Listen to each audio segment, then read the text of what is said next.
Assalamualaikum warahmatullahi wabarakatuh. Hari ini kita ni belajar munakahat, iaitu tajuknya rujuk. Kemarin kita ni belajar tajuknya li'an. Ini rujuk lagi. Di mana rujuk ini di dalamnya ada pengertiannya. Tajuk rujuk ini kemudian ada rukun rujuk, syarat-syarat daripada rukun rujuk ini, dan kesan daripada rujuk itu. Apa kesannya? Okey, kita lihat dulu pengertian rujuk. Pengertian rujuk di sana tu ialah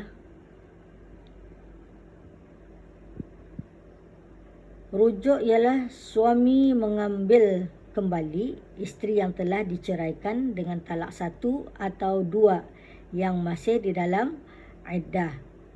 Artinya rujuk ni balik semula. Kan mula-mula diorang ni bercerai, tapi carainya, ingat ya, carai talak 1 saja, talak 1 ataupun dia talak 2, tetapi masih dalam iddah. Ingat iddah, masih dalam iddah ni masih dalam lingkungan belum lagi cukup 3 kali suci. Artinya iddahnya tu belum habis. Kalau habis berapa? 3 kali suci. Ini belum lagi habis 3 kali suci tu, belum lagi bersih 3 kali suci tu. Umpama macam 3 bulan, kata ni uzur sebulan sekali. Kemudian bulan kedua uzur kali kedua, bulan ketiga uzur kali ketiga. Itu istilahnya lah. Tapi kalau ikut kiraan uzur kata ini ndak bertentu. Kadang-kadang 1 bulan itu ada 2 kali. Ikutlah, yang penting ingati saja 3 kali suci. Ya, itu pengertian rujuk. Suami boleh rujuk sama bininya tu, bekas bininya tu dengan talak 1 atau 2 saja. Okey. Kemudian tadi lihat sana rukun rujuk. Rukun rujuk di sini ada berapa perkara? Ada 3 perkara. Yang pertama apa? Yang pertama suami. Suami mesti ada tu. Bayangkan, di depan kamu tu ada suami. Kemudian diikuti sebelahnya tu ada isteri. Suami, isteri, kemudian ucapan. Apa yang diucapnya? Semasa ia akan rujuk itu. Apa suami ucap terhadap isterinya, di depan isterinya tu, mengenai dengan ia akan berbalik semula tu, akan mengambil semula bekas bininya tu. Tu ada 3 rukun rujuk. Okey, kita ni lihat lagi. Ni syarat-syaratnya lagi. Ini lihat Okey. Syarat rujuk. Kan tadi rukun rujuk ada 3. Kita lihat sana petak warna kuning itu, kita rukun rujuk tadi yang cikgu baca. Rukun rujuk 1 suami, 2 isteri, 3 ucapan. Tadi lihat di bawahnya tu. Di mana suami syarat rujuknya ada 1 saja. Iaitu dengan kemahuannya. Ada 1 saja. Syarat bagi suami cuma 1 sahaja. Iaitu apa? Dengan kemahuannya. Kemudian kita lihat syarat bagi isteri. Syarat bagi isteri ada berapa?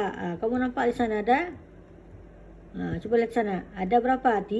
Ada 4. Yang pertama apa?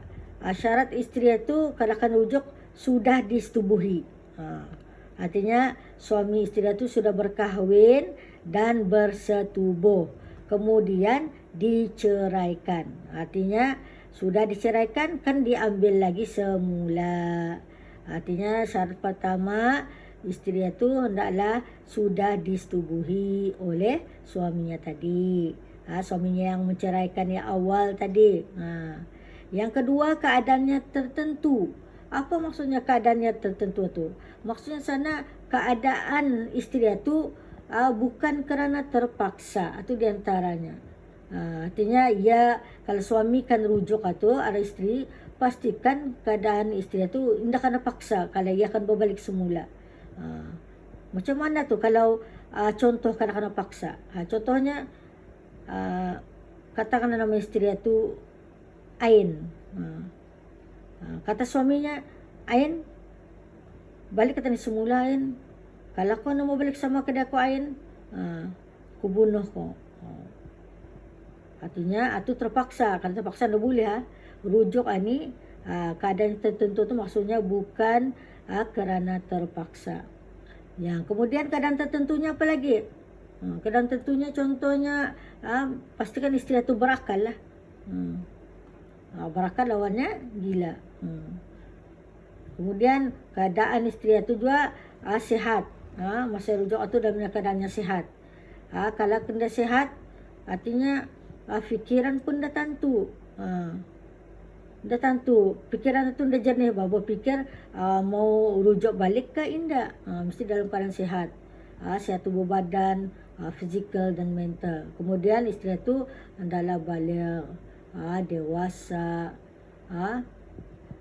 Dan keadaan tertentu tu je isteri, kalau isterinya tu lebih daripada seorang. Yang mana satu dirujuk? Kalau isterinya dua, yang mana satu? Isteri pertama kedua. Kalau tiga, isterinya mana satu? Satu kedua ketiga ataupun yang keempat. Itu syarat yang kedua bagi isteri keadaannya tertentu. Kemudian yang ketiga keadaan talaknya talak rajai. Ingat masih talak rajainya ni talak berapa? Belum batas tadi arah pengertiannya tu. Talak satu atau dua. Artinya suami boleh rujuk dengan isterinya tu, bukan isterinya tu talak satu atau dua sahaja. Kalau talak tiga tak boleh. Mesti kahwin semula, nikah semula. Yang keempat ia masih di dalam iddah. Ada dalam pengertian tadi untuk rujuk. Artinya kalau akan rujuk semula, pastikan belum habis 3 kali suci. Kemudian ucapan lagi, syarat bagi ucapan.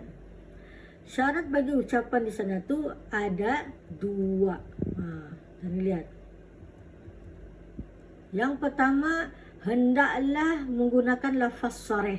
Sarih itu jelas. Atau lafaz kinayah yang disertai dengan niat. Macam mana contoh lafaz sarih jelasan ni? Senang saja.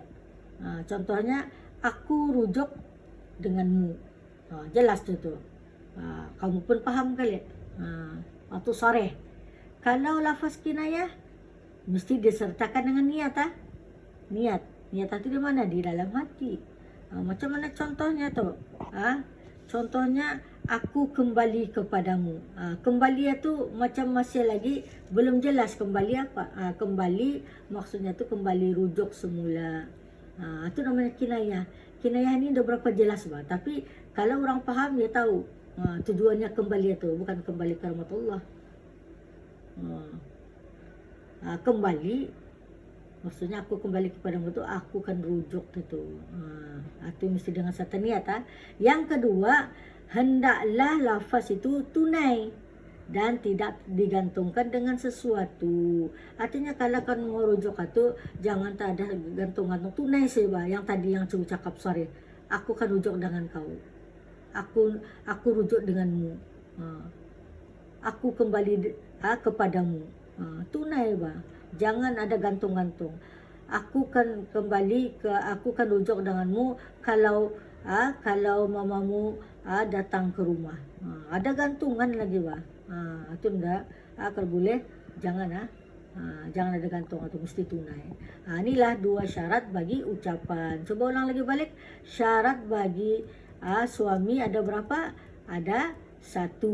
Syarat bagi isteri ada 4 dan syarat bagi ucapan ada 2. Okey, kita lihat lagi apa kesannya. Kesan kalau sudah suami rujuk dengan istrinya yang diceraikan itu. Suami isteri yang telah bercerai kembali semula kepada kehidupan suami isteri. Artinya kalau sudah rujuk balik semulalah kehidupan, ada suami, ada isteri. Kalau bercerai ada suami, tiada isteri. Ataupun ada isteri, tiada suami. Kalau bercerai. Kalau rujuk balik semula, ada suami, ada isteri. Artinya lengkap lah. Tunggu ada anak lagi kan. Okey. Kemudian ni lah. Beberapa masalah berkaitan dengan rujuk. Ada masalah-masalah timbul lah. Yang pertama, rujuk dengan adanya saksi. hukumnya adalah sunat. Artinya siapa kan rujuk dengan ada saksi ini lagi baik. Lagi baik. Artinya ada bukti, ada bukti yang yaitu rujuk. Yang kedua, rujuk dengan perbuatan, yakni disetubuhi. Boleh ke tidak? Ya rujuk, tapi rujuk itu caranya disetubuhinya selajur. Maka hukumnya adalah tidak sah. Yang ketiga, rujuk dengan isyarat. Isyarat ini macam orang babau kan? Sini ada dua hukumnya. Tidak sah bagi orang yang boleh berkata-kata. Orang yang dah babau tu janganlah pakai isyarat. Pakailah bercakap, apa gunanya? Ada suara, ada mulut, boleh bercakap. Gunakanlah aku rujuk kepadamu, aku rujuk denganmu. Kalau orang ada mulut, boleh bersuara, boleh bercakap. Kalau yang kedua, sah bagi orang yang bisu. Inilah, kalau orang bisu baru tahu sah pakai isyarat. Yang ketiga, masalahnya lagi sana. Yang keempat, rujuk dengan surat. Macam mana tu rujuk dengan surat? Hukumnya sah bagi suami berniat rujuk ketika menulis surat. Artinya dalam yang menulis satu, ya niatnya sudah, aku mau rujuk denganmu. Sambil menulis satu sudah ada niat. Itu sah.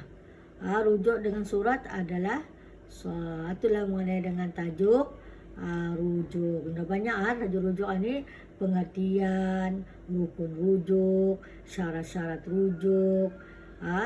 Kemudian masalah-masalah yang timbul ini ada yang empat ini tadi. Okey, sampai sana dulu tajuk rujuk.